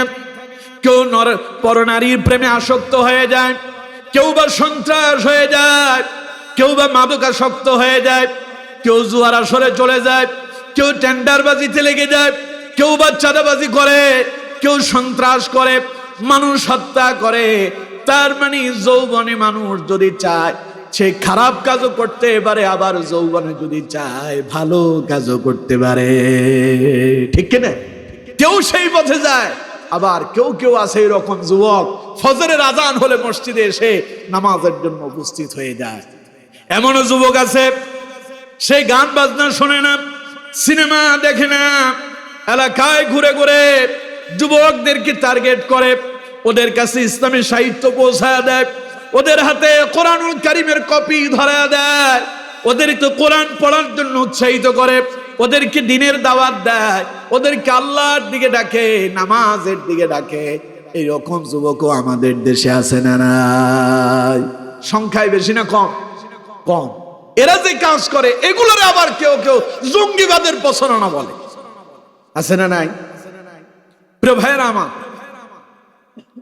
সেই জন্য কিছু কিছু যুবক আছে যৌবনে আল্লাহর ইবাদত করে, তারাও পারত টেন্ডারবাজি করার, তারাও পারত সন্ত্রাস করতে, তারাও পারত ইয়াবার আসরে যেতে, মদের আসরে যেতে, জুয়ার আসরে যেতে, যায় নাই। তারা গেল মসজিদে, আর কিছু যুবক গেল কোথায়? মন্দ কাজে। যারা মসজিদে এলো, যৌবনে যারা আল্লাহর ইবাদত করলো, আল্লাহ তাআলা বললেন এই যৌবন মানুষের মাথা ঠিক রাখে না, পাপাচারের দিকে, খারাপ কাজের দিকে যৌবন মানুষকে বেশি ধাবিত করে। এই যৌবনে যারা পাপাচার থেকে নিজেদেরকে বিরত রাখলো, কিয়ামতের দিন আল্লাহ তাআলা তাদেরকে ডেকে আল্লাহর আরশে আজিমের ছায়া তলে আশ্রয় দান করবেন। পড়েন সুবহানাল্লাহ। যুবক বন্ধুরা, তোমাদেরকে বলছি, তোমাদের হাতে হাতে এখন একটা মারাত্মক অপরাধের জিনিস আছে, যেটা অস্ত্রের চাইতে ভয়ানক, তার নাম স্মার্টফোন। আগ্নেয়াস্ত্র থেকে এটা ডেঞ্জারাস, এটা মারাত্মক। এটাতে যুবকদের চরিত্র নষ্ট হয়ে যায়, যুবতীদের চরিত্র নষ্ট হয়ে যায়। স্বামী থাকে প্রবাসে, স্ত্রীকে মোবাইল কিনে দিয়েছে, স্মার্টফোন। মাঝে মধ্যে তিনি তার স্ত্রীর সঙ্গে ভিডিও কলে কথা বলবেন। স্ত্রী সেই মোবাইল পেয়ে পরকীয়াতে আসক্ত হয়েছে। এরকম আছে না নাই? জোরে বলেন, আছে না নাই? এই মোবাইল একটা বিবাহ, শরীয়তের হালাল একটা বৈধ বিবাহকে বিচ্ছেদ ঘটিয়ে দিয়েছে। দুইজনের সুসম্পর্কে বিচ্ছেদ ঘটায় দিল। স্বামী প্রবাসে, স্ত্রী দেশে, এখানে বসে সেই পরপুরুষের সাথে পরকীয়াতে লিপ্ত হয়ে স্বামীর কষ্ট উপার্জিত সম্পদ যা কষ্ট করে প্রবাসে থেকে ইনকাম করলো, সব বিথায় গেল। বাড়িতে এসে বউ হারালো, বাড়িতে এসে সম্মানও নষ্ট হয়ে গেল। কিসের কারণে কন্ত? সবাই বলেন কিসের কারণে? অসংখ্য যুবক এমন আছে এই মোবাইলের কারণে তাদের যৌবনটা নষ্ট হয়েছে। অসংখ্য যুবক আছে এই মোবাইলের কারণে তাদের চরিত্র নষ্ট হয়েছে। মোবাইলে ফেসবুক তো আছে না? ফেসবুক ব্যবহার করে না এরকম সংখ্যা এখন খুবই কম। ইল্লা মাশাআল্লাহ, পুরো এলাকায় ঘুরলে হয়তো 2-4 জন পাওয়াও যেতে পারে, তাও বয়স্ক যারা, তারা হয়তো এরকম হতে পারে। এখন অসংখ্য বয়স্ক নারী এবং পুরুষরাও এই মোবাইলের ফেসবুকে আসক্ত। আমার বন্ধুগণ, এই ফেসবুক নামক এখানে যে আইডি খোলা হয়, পুরুষের নামে আইডি খুলে মহিলা ব্যবহার করতেছে, মহিলার নামে আইডি খুলে পুরুষ ব্যবহার করতেছে। এখন এই ফেসবুকের মেসেঞ্জারে গিয়া মেয়ে নামে যে আইডিটা আছে, ফেক আইডি যারে বলে, এই ফেক আইডি দিয়া একটা ছেলের সঙ্গে প্রেম প্রীতির ভালোবাসার একটা বিশাল সম্পর্ক তৈরি হয়েছে। কিসে? ফেসবুকের মেসেঞ্জারে। এটা বৃদ্ধরা কম বুঝবেন, যুবকেরা এটা ভালো বুঝবেন। মেসেঞ্জারে কথা আদান প্রদান হয়, কেউ কারো চেহারা দেখে না। মেয়েরে বলে যে তোমার একখান ছবি পাঠা, তো সে কি করে? অন্য একটা নারীর ছবি পাঠায় দেয় সুন্দর দেখে। ছেলে তো খুব প্রেমে মাতোয়ারা, ভালোবাসায় বিশাল প্রেমে আসক্ত, দেখা করতে চায়। আস্তে আস্তে সম্পর্ক গভীরতার দিকে যাচ্ছে। মেয়ে সেখান থেকে বলে আমি তো মোবাইলটা ইদানিং ডিস্টার্ব করতেছে, একটা নতুন মোবাইলের দরকার। ছেলে তো প্রবাসে থাকে, যুবক মানুষ, টাকা পয়সা ইনকাম করতেছে। আরে চিন্তা করো না, আগামী সপ্তাহে তোমার জন্য আমি একটা আইফোন পাঠাইয়া দিচ্ছি, আমি আসতেছি, তোমার সঙ্গে বিবাহ হবে আগামী 1 মাসের মাথায় আসতেছি, সব প্রস্তুতি সম্পন্ন। বিয়ের আগে ওই ফেক আইডির সাথে, যার সাথে তার সম্পর্ক হয়েছে, 1-2 টাকার লেনদেন হয় নাই, লক্ষ লক্ষ টাকা সেখানে আদান প্রদান হয়েছে। দেশে আসার পরে সেই মেয়েরে খুঁজতে গেল, যেই ঠিকানা দিল সেই ঠিকানায় গিয়ে শুনতেছে এই নামে কোনো মেয়ে নাই। পরবর্তীতে জানতে পারলো এটা ফেক আইডি, সাইবার ক্রাইমে দিল মামলা। পুলিশ তারে খুঁজে, যার কাছে আইডি ছিল সে আইডিটা সেখান থেকে মুছে দিয়েছে, ডিলিট করে দিয়েছে, ডিজেবল হয়ে গেছে। এখন আর সে আইডিও খুঁজে পাওয়া যায় না। এখন যুবক যে মেয়ের পেছনে ঘুরছে, মেয়েও নাই, টাকাও নাই, আইডিও নাই, সব হারায়া এখন ভিক্ষুকের মতো রাস্তায় ঘুরে বেড়ায়, মান ইজ্জত সম্মান যা আছে সব। ঠিক কিনা? আবার কিছু কিছু মেয়ে আছে, আবার ছেলে আছে, ছেলেই প্রেম করে, মেয়ে প্রেম করে, সমকামিতা। মেয়ে বলতেছে আমি ওই মেয়েরে না পাইলে আমি আর বাঁচবই না, ছেলে বলতেছে আমি ওই ছেলের না পাইলে বাঁচবো না। কে বাঁচবি না? কে? আমি ওর বিয়ে করবো। জুতা দিয়ে পিটানো দরকার। ঠিক কিনা? কত বড় জঘন্য অপরাধ! সমকামিতার কারণে আল্লাহ তাআলা লূত সম্প্রদায়কে আসমান থেকে পাথর বর্ষণ করে দুনিয়া থেকে বিদায় করে দিয়েছে। অথচ আমাদের যুবকদের চরিত্র নষ্ট হচ্ছে এই ডিভাইসের কারণে। ঠিক কিনা? জোরে বলেন ঠিক কিনা? এখন তাহলে যুবকরা বলবেন যে হুজুর আমরা কি এই মোবাইল ব্যবহার করব না? হ্যাঁ, ব্যবহার করবেন।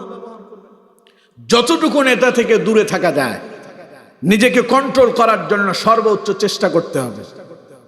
এটা থেকে নিজেকে যতটুকু দূরে রাখতে পারবেন, যুবক যুবতী, আমার মায়েরা যারা পর্দার আড়ালে থেকে আমার কথাগুলো শুনছেন, আপনাদেরকে বলছি, মায়েরা, আপনি আপনার স্বামীর রেখে যাওয়া আমানত, স্বামী আপনার চেহারার দিকে তাকায় প্রবাসে গিয়েছে শুধু আপনার মুখে একটু হাসি ফোটানোর জন্য। স্বামী কষ্ট করে আপনার জন্য সেখানে ঘাম ঝরা টাকা ইনকাম করে মাস শেষে আপনার অ্যাকাউন্টে পাঠায়া দেয়, আর সেই টাকা দিয়ে আপনি পরকিয়া করতেছেন। আপনি যে স্বামীর আমানতের খেয়ানত করছেন, কিয়ামতের ময়দানে আপনাকে আল্লাহর আদালতেই আপনাকে পাকড়াও হতে হবে। খবরদার আমার মায়েরা, স্বামীর আমানতের খেয়ানত করবেন না। যুবক এবং যুবতীদেরকে বলছি, তোমার যদি কোনো মেয়েকে যদি পছন্দ হয়, অথবা তোমার যদি কোনো ছেলেকে পছন্দ হয়, আব্বা আম্মার কাছে জানো। খবরদার অবৈধ প্রেম প্রীতি ভালোবাসা নিবেদন করতে যাবে না। এটাতে আমও যাবে, সালাও যাবে। বুঝতেছেন?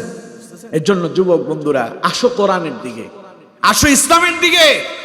তোমাদেরকে নিয়েই রাসূল করিম সাল্লাল্লাহু আলাইহি ওয়াসাল্লাম ইসলাম বিজয়ের স্বপ্ন দেখেছেন।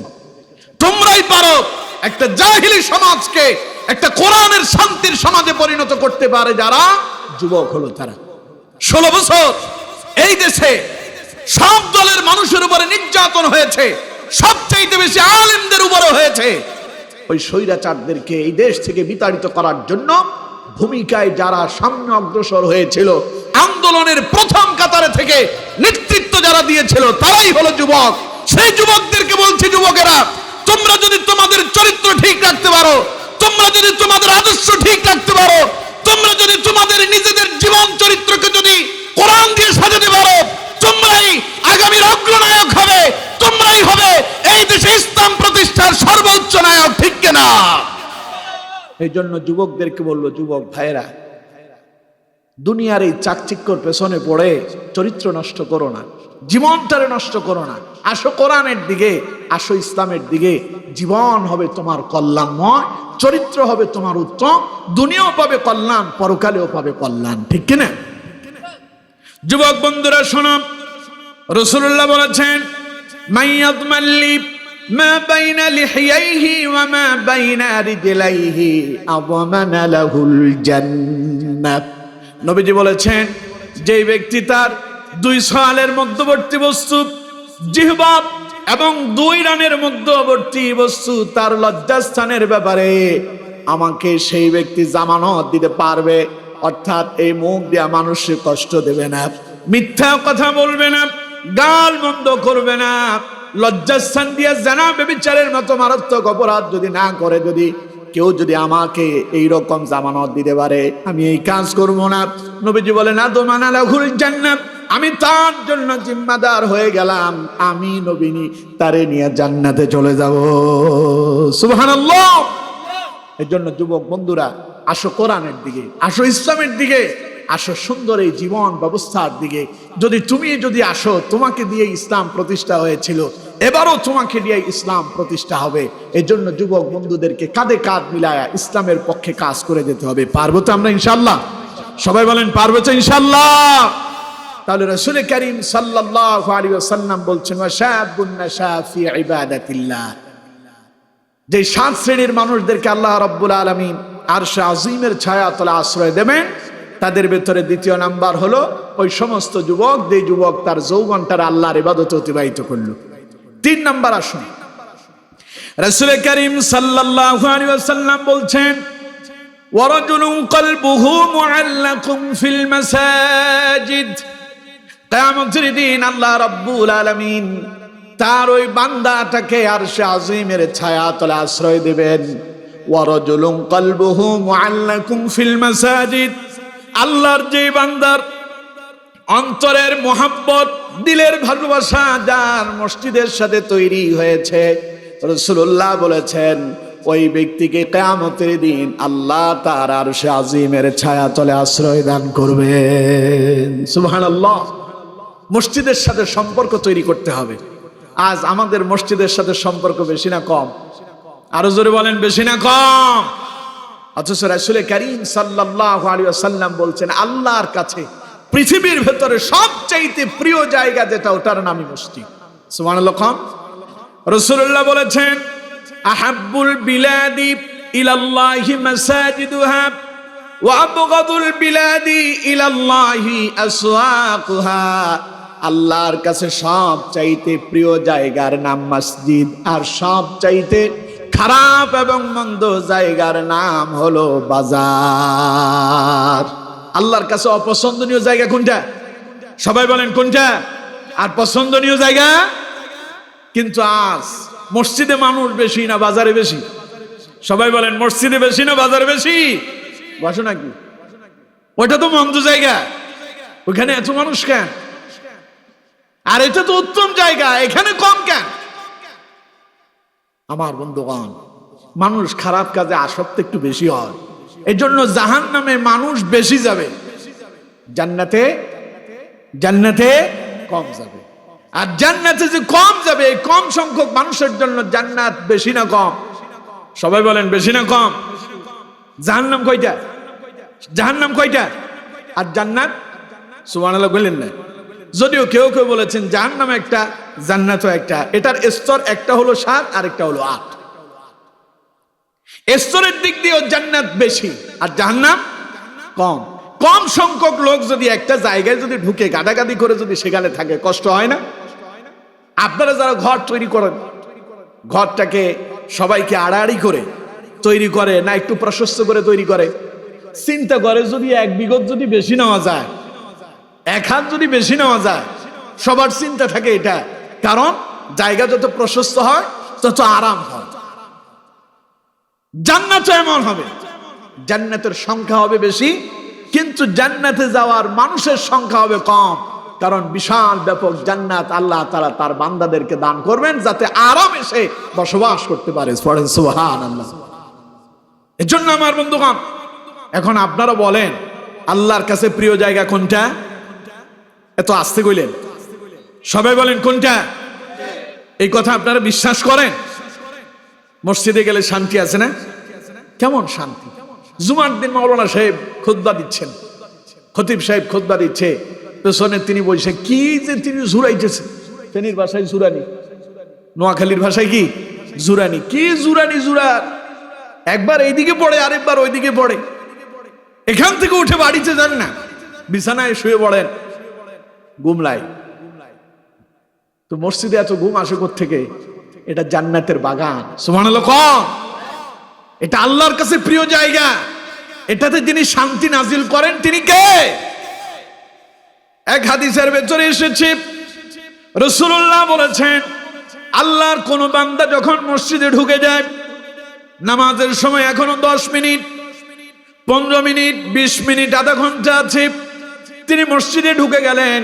নবীজি বলেন যতক্ষণ পর্যন্ত নামাজের জামাত শুরু হলো না, ততক্ষণ পর্যন্ত তিনি যদি ওযু অবস্থায় মসজিদে বসে থাকেন, ততক্ষণ পর্যন্ত যদি কারোর সঙ্গে তিনি যদি কথায় যদি লিপ্ত না হন, আল্লাহ রাব্বুল আলামিন বলেন, রাসূলুল্লাহ বলেছেন, আল্লাহ তার আমল নামাতে নফল নামাজের সওয়াব লিপিবদ্ধ করে দেন। এবং যতক্ষণ পর্যন্ত মসজিদে তিনি বসে থাকেন ওযু অবস্থায়, রাসূলুল্লাহ বলেছেন তার জন্য আল্লাহ পাকের একদল ফেরেশতা দোয়া করতে থাকে, আল্লাহুম্মা গফির লাহু, আল্লাহুম্মা রহমহু, আল্লাহুম্মা তুবহু। আল্লাহ তুমি তোমার এই বান্দারে মাফ করে দাও, তোমার এই বান্দার প্রতি রহম করো, আল্লাহ তুমি তোমার এই বান্দার তাওবাটারে মঞ্জুর করে নাও। সুবহানাল্লাহ। দোয়া করে কারা? ফেরেশতারা। আমরা দেখি? কথা বলেন, আমরা দেখি? আমাদের সেই চোখ নাই, দেখি না। আচ্ছা, ফেরেশতারে দাওয়াত দিয়ে আপনার বাড়িতে নিতে পারবেন? মসজিদের খতিব সাহেব, ইমাম সাহেবরা আপনারা খুব পছন্দ করেন, ভালোবাসেন। আপনাদের চোখে এলাকার ভেতরে সবচাইতে ভালো মানুষ মসজিদের ইমাম সাহেব, খতিব সাহেব, মুয়াজ্জিন সাহেব, ঠিক কিনা? এই জন্য আপনাদের কোনো দোয়ার প্রয়োজন হলে ইমাম সাহেব, খতিব সাহেবরে দাওয়াত দিয়ে বাড়িতে নিয়ে যান, কারণ ওনারা ভালো মানুষ। আমার বন্ধুগণ, ফেরেশতাদের চাইতে নিষ্পাপ আর কেউ আছে? কথা বলতে হবে, আছে। কিন্তু এই ফেরেশতারে আপনি দাওয়াত দিয়ে আপনার বাড়িতে নিতে পারবেন? মাওলানা সাহেবরে বাড়িতে দাওয়াত দিয়ে নিলে কিছু পয়সা করে দেওয়া লাগে। এই যে আমার যে আপনারা যে এখানে নিয়ে আসছেন, এমনি নিয়ে আসেন নাকি? আমি যে আপনাদের সামনে বক্তব্য দিচ্ছি, এটা হচ্ছে কোরআনের ক্লাস। এটা কি? কোরআনের ক্লাস। আমি ক্লাস নিচ্ছি, আপনারা এখন ছাত্র, আমি শিক্ষক।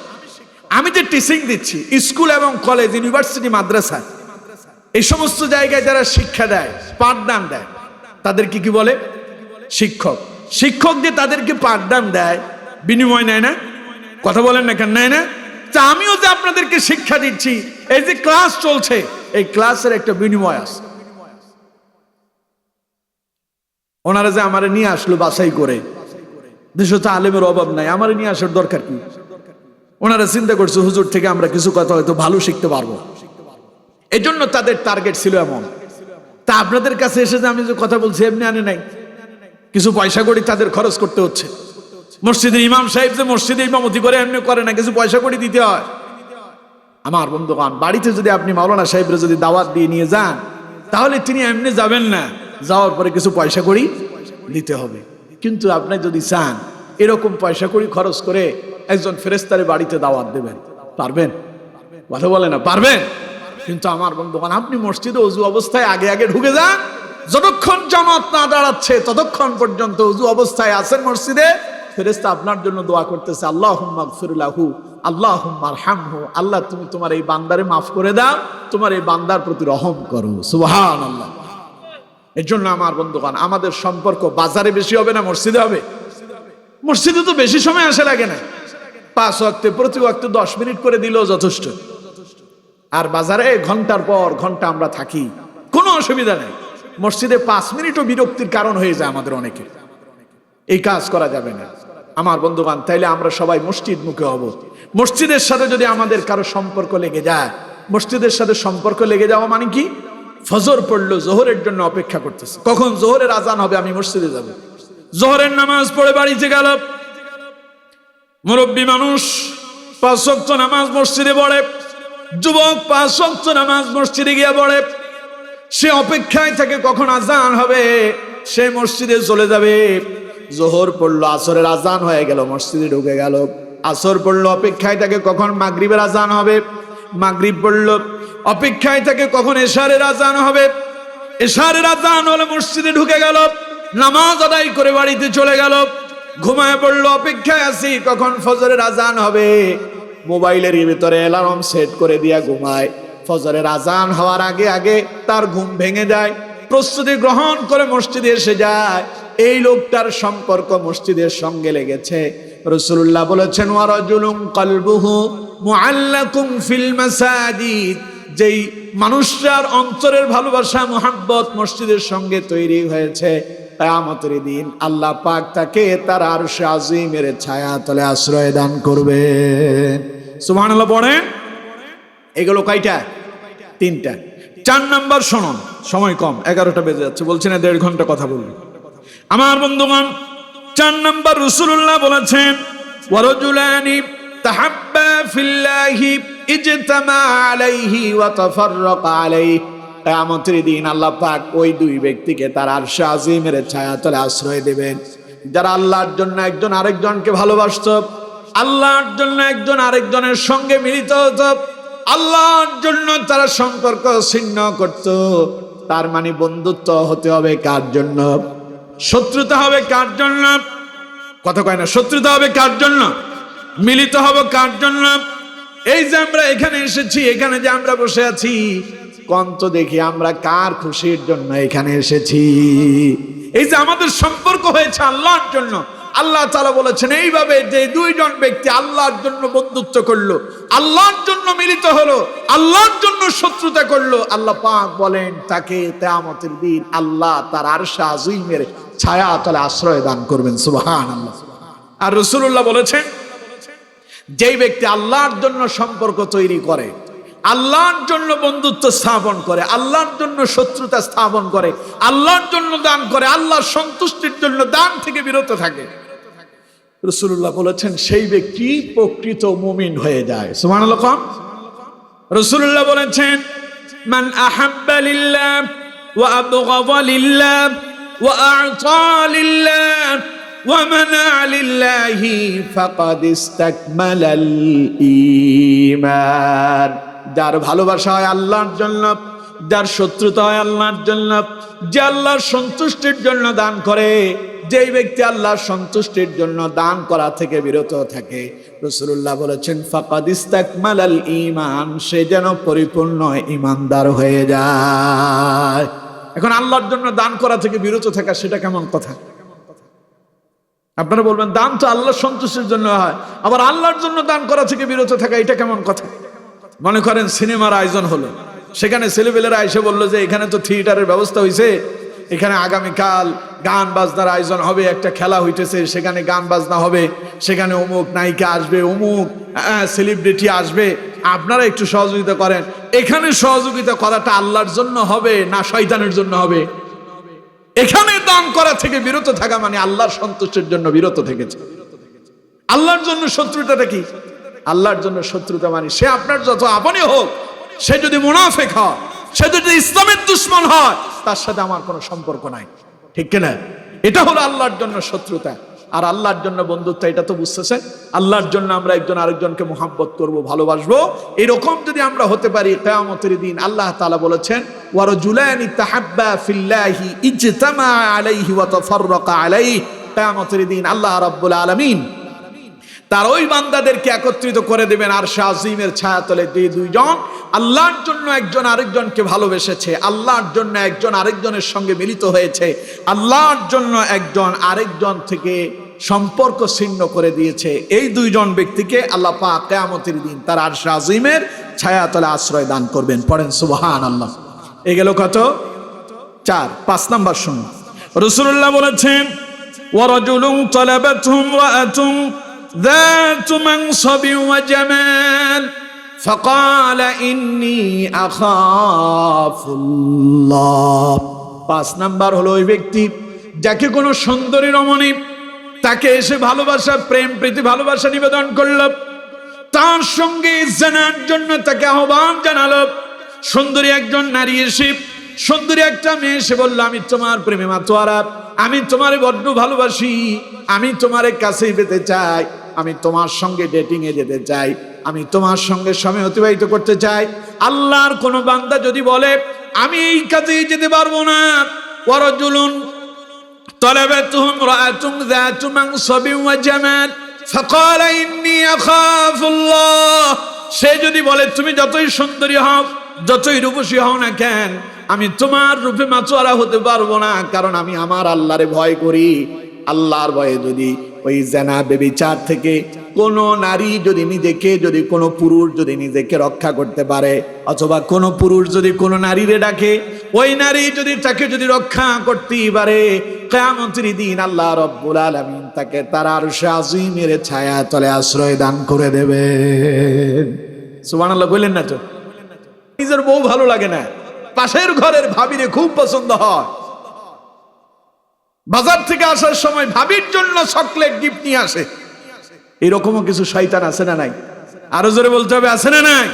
নিজের বউয়ের দিকে তাকাই না, বাড়িতে আরেকজন বিবাহ করছে, ওর বউ দেখার জন্য পাগল হয়ে গেছে।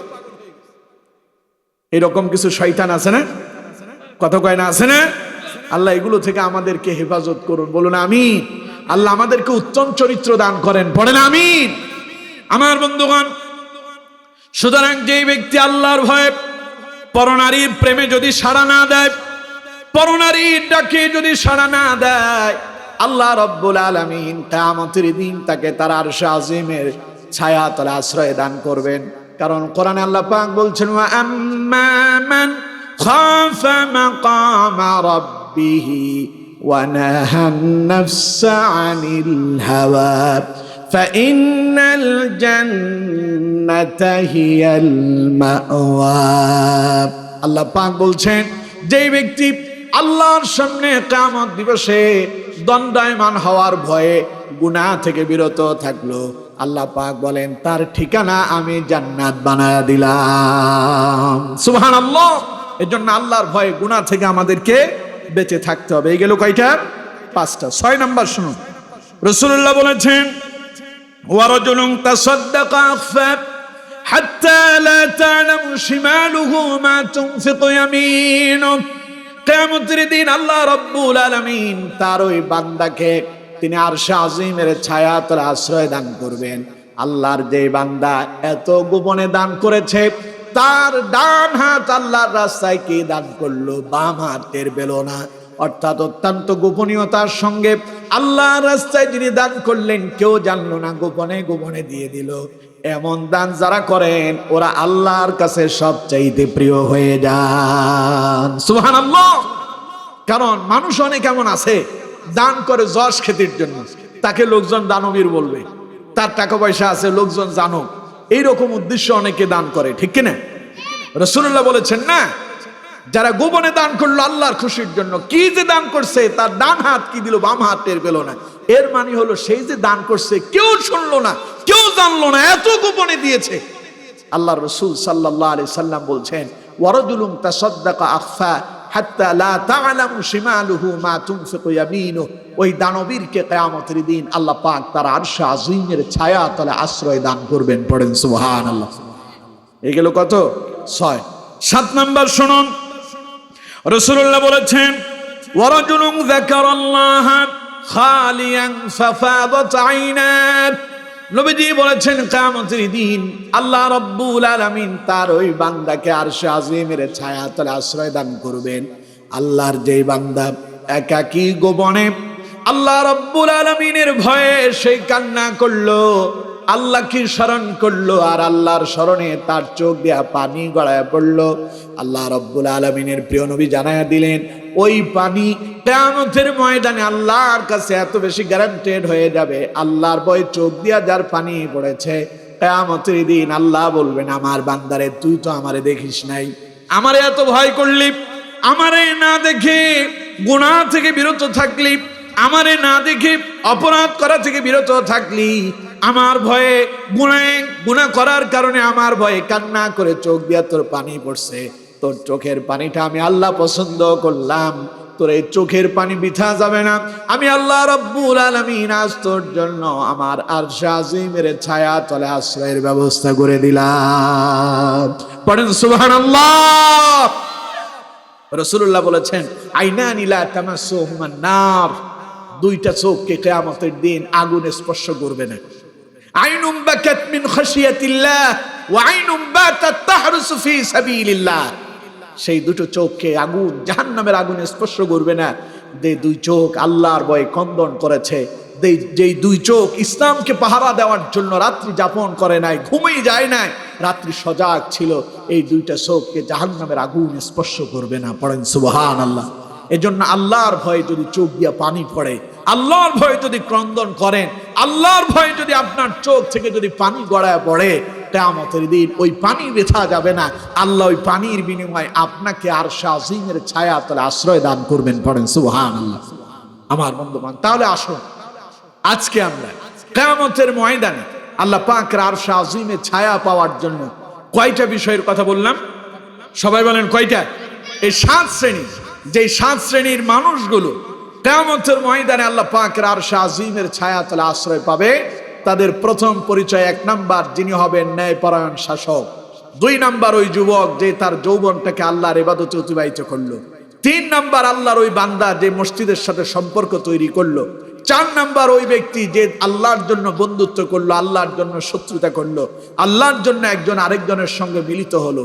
5 নাম্বার, আল্লাহর ওই গোলাম যাকে কোনো সুন্দরী রমণী জানার জন্য আহ্বান করেছে, সে আল্লাহর ভয়ে জানাতে লিপ্ত হয় নাই। 6 নাম্বার, আল্লাহর ওই গোলাম যে ব্যক্তি অত্যন্ত গোপনে আল্লাহর জন্য দান করেছে, তার ডান হাত কি দিয়েছে, বাম হাত টের পায় নাই।